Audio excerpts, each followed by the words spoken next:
In 2011, there was a nuclear disaster at the Daiichi power plants in Fukushima.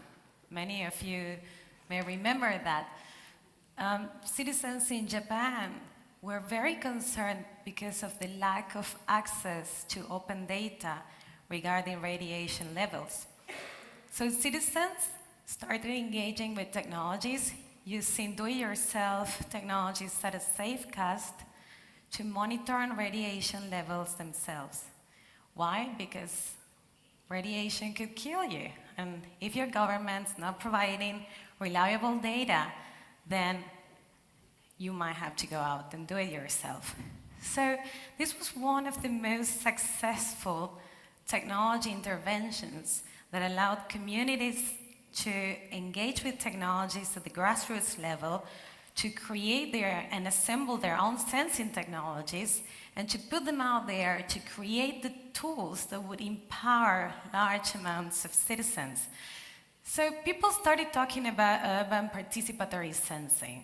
And this was a perfect term in the context of the smart city, because it means using technology such as sensors and using IoT devices and open data and citizen engagement to create collective action. So, as the speaker before mentioned, many participatory sensing projects started to be deployed as pilot interventions in a lot of within a lot of smart cities initiatives. And that means that they were very short-lived. And everybody started talking about, oh, we need to do this, we need to throw technology out there, we need to get others and people to engage and use these devices. And a lot of devices started to be created and crowdfunded by citizens. For example, Air Quality Egg or the Safecast. Here in Barcelona, we have Smart Citizen. Large amounts of people were crowdfunding these sensors that would allow them to collect environmental data and share it online so that everybody could know what the air quality was, what the temperature was, and so on. And there was a huge amount of people caring about this. And I thought, okay, this is very interesting. Let's go and see what research we can find around it. And I realized that, well, nobody really knew how citizens were engaging with these technologies, what they were doing with these tools, and how this data was either meaningful or not. So for 2 years, I focused my PhD on running ethnographic studies of community interventions where citizens were harnessing the potential of IoT and sensor technologies to affect positive change. Or they wanted to affect positive change. And I found out a few things. First of all, there are no experiences of sustainable and scalable citizen sensing initiatives. There aren't. The second thing is why? Why is this happening? There was such a buzz around this. Why there aren't any cities that are using citizen collected data? And then I found out that users had massive issues using these technology devices, which are being sold to users as plug and play, but you actually need to have skills, technology skills to operate these technologies. I also found that sensing technologies are very complex in terms of calibration, and they not only always provide accurate data. And when data is not accurate, that means that citizens will disengage with the interventions. Do you know of any low-cost air quality sensor that provides accurate data? Yes? Yes. How much does it cost? CitiSense. Yes, very good. So, also, when they manage to collect the data, to set up the device and collect the data, is the data meaningful to users? Data is typically represented to users as a stream, and it's very hard to citizens to make sense of the data. This happens with cities' open data as well. There are a lot of data sets which could be very useful, but we found out through our studies that people really struggle to make sense of this data that comes as lines or numbers. Also, there were no appropriations at the grassroots level. Sometimes there are really good research-based technologies, but this doesn't mean that that communities in the wild will appropriate these technologies to affect change for their own situated purposes, outside government agendas and outside research agendas, just like happened in Fukushima. Also, we found that people expect to join communities to do this. They don't want to be using data and gathering data by themselves. They expect to collaborate with others. And we need to think how to instrument these communities who are interested in tackling an issue through data. Finally, what is the purpose of doing this? Why are we collecting this data? And how is this data and the practices of collecting the data embedded in our social experience? A little anecdote. I remember when I was running ethnographic studies with this small air quality sensor, I interviewed this single mom, and she said to me, "You know what? I hate this sensor. Take it back." And I said, "Why?" And she said, "I'm a single mother. Now I know that the air quality in my backyard is really bad, and there's nothing I can do about it." Interesting. So we had all this research, all this corpus and evidence on how communities were using these technologies in the wild, and then we partnered up with the City Council of Bristol, who was interested in deploying technology intervention, a citizen sensing plan that would be scalable and sustainable. And we thought, this is great. This is an opportunity to stop doing pilots and really do something that can transform a city through citizen participation, technology, and data. So we created this new approach, and we managed to put it in one sentence so that you can take it as your take-home message. So a citizen sensing initiative to be sustainable and scalable needs to be an issue-driven initiative, which gathers an emergent community who develops and shares the necessary skills and responds to data economy incentives to deploy and sustain an ad hoc network of devices that build up a new city commons, adding a layer of infrastructure value to the territory and providing opportunities to its inhabitants and local SMEs. So, let me unpack this for you. An issue-driven initiative. Most technology interventions that aim to support communities to be empowered through technology tend to be a technology push. We throw the technology out there and expect people to change the world with them. Well, we have seen that people will not engage unless there's an issue at stake. They have a problem that they want to solve. So it means that we need to dedicate some time to try to identify and frame issues and communities who are interested with these issues, okay? The data that we collect needs to respond to a challenge. Just like in Fukushima, people felt their life was a threat because of radiation, and therefore they went and collected air quality data, which gathers an emergent community. This is subtle, but it's very relevant. Governments tend to focus in geographically bounded communities, for example, neighborhoods.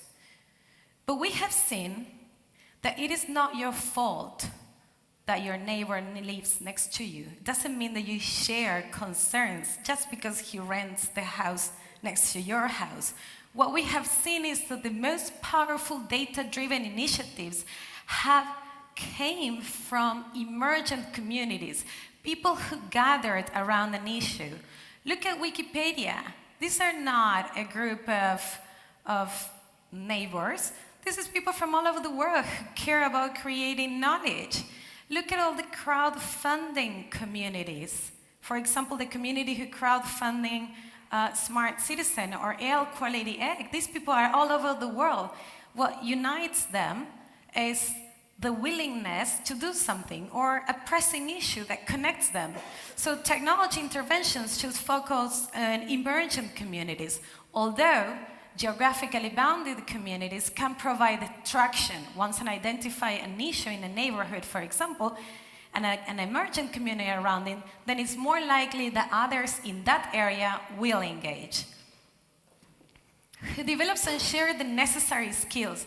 We need to think that if we want any technology intervention to be successful at the grassroots level, then people need to have the skills to profit from these tools, to maintain these tools, to make sense from the data they collect.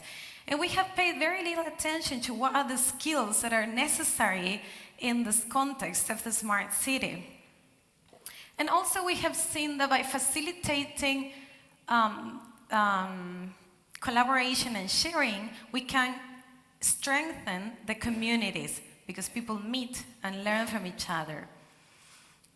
And we also think that they should respond to data economy incentives. The more we work with data, the more we profit from data-intensive services. Data has a value. And there are no experiences where citizens are entitled to a share of the value they produce. This data has a value. If I produce a lot of mobility data, if we all together provide a lot of mobility data, and this mobility data is useful for a taxi company to deliver services in specific neighborhoods, then that data has a value. Shouldn't I be entitled to a share of the value if I'm contributing? And if not, if it's not directly a monetary contribution, how do we encourage people to sustain engagement by contributing, by rewarding their contributions? To deploy and sustain an ad hoc network of devices, we tend to think as sensor interventions as other types of networks that we have previously deployed, right? Light networks, postal networks. These are very specific and very concrete, but we have seen that these networks, to be sustainable and scalable, need to be a lot more agile, need to be a lot more plug and play and ad hoc. And you need to start thinking of sensing capabilities added to people, places, objects, rather than gray boxes hanging on top of a lamp, right? And we believe that this can build a city commons, that the data that is collected should be accessible to people, interoperable, and should also provide feedback. We are way too used to creating sensors that are hidden in gray boxes and have contributed to making people feel scared of them. We need to start creating sensing interventions, sensing technologies that demonstrate to people what they are sensing. I don't want a gray box that is observing me maybe. If that's air quality that is being measured, then show me the feedback. Embed the practice of sensing and the data that we produce into our social life, make it meaningful, make it a city commons, give me options to use that data if I want, and demonstrate the value of this co-created open data. And we think that this will add a layer of infrastructural value to the territory. Once the territory has been augmented with this open, interoperable, and co-created data, then it means that the territory has more value. And we have seen this with data-intensive companies who are using data to provide better services or services that communities can deliver because it's not commercially viable to do so. And eventually, the application of a framework like this, of an approach like this, will provide opportunities for its inhabitants, particularly for those citizens who contribute, and for local SMEs who can start using this data to inform their businesses. So you may think, well, this is way too much, too complex. How could a city do something like this? Well, tomorrow this will be presented as the Bristol Approach. And Bristol in the UK is going to be the first city to engage in such an approach that puts citizens at the very center of the creation of the city. And with them, we have created a framework, a working framework that allows us to land these ideas in this approach. This is a generative city commons approach to urban participatory sensing. And long story short, it comprises 3 sets of value creation and 3 sets of actions that are required to move from one set to the other one. The most important thing is for you to see where technology deployment takes place. This is the 3rd step, because what we're going to do is dedicate quite a lot of time to collaborate with people, with communities in the wild, to map and frame the issues that they care about, the networks, the emergent communities, and the resources that are existing that we can leverage to co-produce and co-design the technologies that are going to be deployed in the 3rd stage. I'm very delighted that our approach takes the 9 principles presented by the previous speaker. And another important thing is that, I'm not sure you can see it, but there it says governance of the commons. The community is entitled to participate on the governance of this data. And we are trying to create new models of data licensing that allow people to be rewarded for the data they create and to choose who can use the data and who not. The best thing about this generative city commons approach is that the more times we run this cycle, the more we learn on how to engage citizens in participatory urbanism. Thank you very much.